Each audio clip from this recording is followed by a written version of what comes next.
내담자 중심 상담 이론입니다. 칼 로저스의 이론이죠. 내담자 중심 상담 이론은 반드시 시험에 출제됩니다. 한 문제 정도는 나오고 있고요. 설명으로 틀린 것은입니다. 내담자 중심 상담은 상담 관계를 촉진하는 것이 상당히 중요하죠. 여기에서 우리가 꼭 기억해야 될 것은 어떠한 기법이나 진단검사 그런 것들은 강조하지 않았다는 것을 아셔야 합니다. 1번입니다. 다양한 진로 관련 검사 결과에 기초하여 상담을 진행하는 게 아니에요.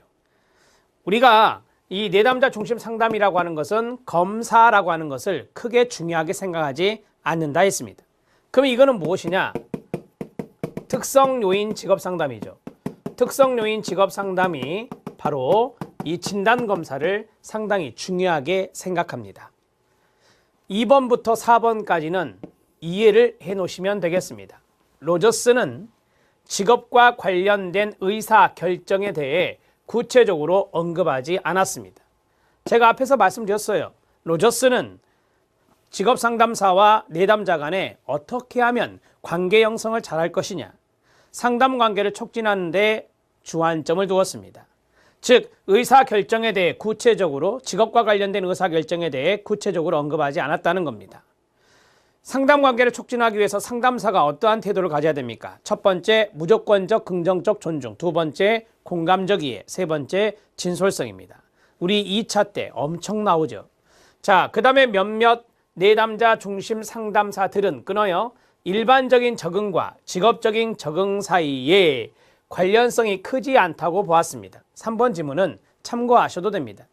일부 내담자 중심 상담사들이 일반적인 생활의 적응과 직업의 적응 이 두 가지는 관련성이 그리 크지 않다 이렇게 보았다는 겁니다.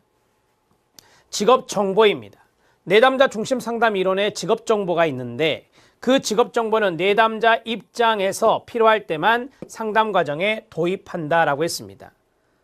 내담자 입장에서 내담자가 필요할 때만 직업 정보를 도입한다는 것이죠. 네, 맞는 내용입니다. 2번, 3번, 4번 여러분들이 이런 것들이 내담자 중심 상담 이론에서 제시했던 주장했던 것이구나 라고 보시면 됩니다. 꼭 기억하세요. 기법을 중시하지 않았다는 거, 진단검사를 중시하지 않았다는 거. 답은 1번이 되겠습니다. 그것은 여러분들이 많이 아시니까 그걸 정확하게 아셨다면 1번 문제는 빨리 풀 수 있었습니다. 자, 그 다음에 2번 들어갑니다. 2번은 별표를 치시고요. 지적 명확성 문제 또는 인지적 명확성 문제라고 하죠. 원인 중 경미한 정신건강 문제의 특성으로 옳은 것은입니다. 자, 우리가 이제 경미한 정신건강 문제만 있는 게 아니죠. 지적 명확성, 인지적 명확성 문제의 원인에는 정보 결핍이라든지 고정관념이라든지 심각한 정신건강 문제라든지 경미한 정신건강 문제라든지 외부 요인이라든지 이러한 것들이 있는데요. 자, 심각한 약물남용 장애입니다. 여기서 심각하다라고 했으니 그리고 약물남용이라 했으니 심각한 정신건강 문제와 연관성이 있다 이렇게 보시면 되겠습니다. 자, 두 번째는 잘못된 결정 방식이 끊어요. 진지한 결정을 방해한다는 겁니다. 자, 이 잘못된 결정 방식을 갖고 있다. 이게 이제 경미한 정신건강 문제와 연관성이 있습니다. 경미한 정신건강 문제가 있을 때 잘못된 의사결정 방식이 생기게 되고 그것이 바로 진지한 결정을 방해한다는 겁니다. 자, 여기에 고정관념이 눈에 띄시죠? 경험 부족에서 오는 고정관념, 말 그대로 고정관념입니다.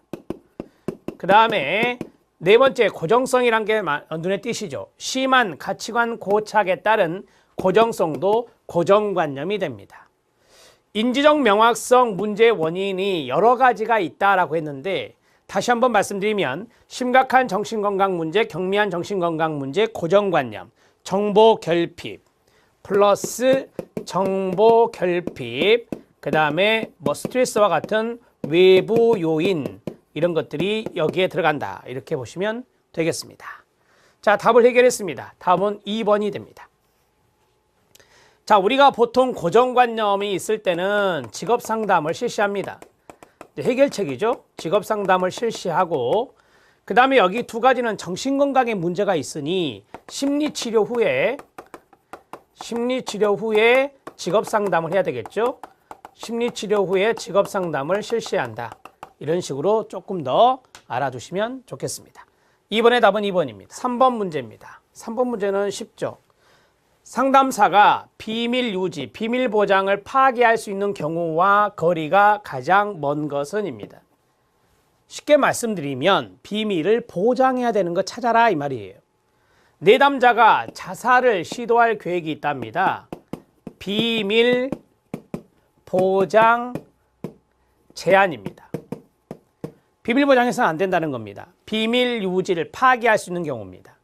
비밀을 유지하지 않는 것이 효과적이라고 슈퍼바이저가 말했다 하더라도, 상급자가 말했다 하더라도 비밀을 보장해야 될 의무가 있습니다. 이때는 비밀을 보장해야 됩니다. 자, 내담자가 타인을 해칠 가능성이 있답니다. 비밀 보장해서는 안 됩니다. 비밀 보장 제한입니다. 아동학대가 있었답니다. 아동학대가 있었다면 비밀 보장해서는 안 됩니다. 비밀 보장 제한입니다. 답은 2번입니다. 3번 문제는 쉽게 풀 수 있는 겁니다. 4번 문제 들어가도록 하겠습니다. 4번 문제도 그리 어렵지 않습니다. 직업상담의 목표가 여러 가지가 있는 거 아시죠? 가장 거리가 먼 것은입니다. 직업상담은 왜 하느냐? 적성과 흥미를 탐색하고 확대하기 위해서 직업상담할 수 있습니다. 진로 발달이라든지 직업 문제에 대한 처치, 직업 문제에 대한 처치를 다른 말로 치료라고 말할 수도 있는데요. 네, 그러한 것들을 위해서 직업상담 할 수 있습니다. 새로운 노동시장의 영역을 개척한다? 아니죠. 직업상담을 통해서 새로운 노동시장의 영역을 개척할 수는 없습니다.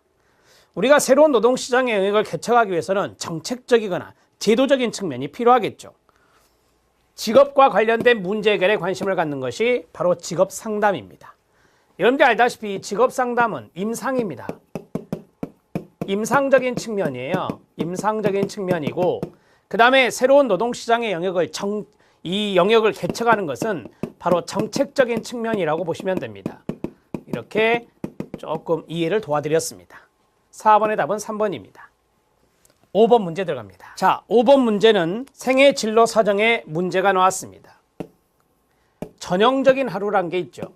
이것을 탐색할 때 초점을 둬야 되는 요소는 입니다. 자, 진로 사정이란 게 있죠. 전형적인 하루가 있죠.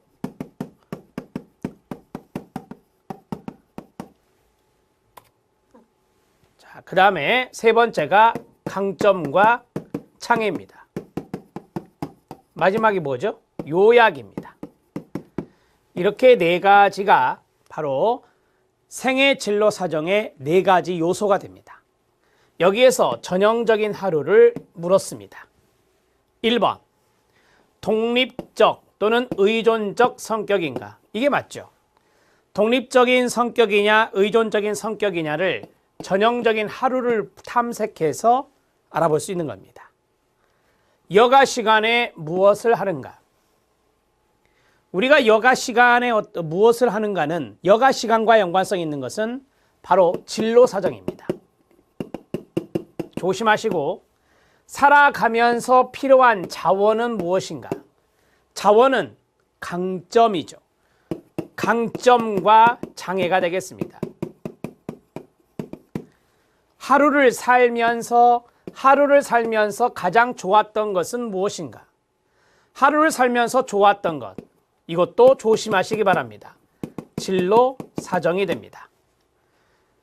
자, 우리가 전형적인 하루를 탐색할 때 주로 보는 게 독립적이냐 의존적이냐, 자발적이냐 체계적이냐, 이런 것들을 보는 것이 바로 전형적인 하루라고 말합니다.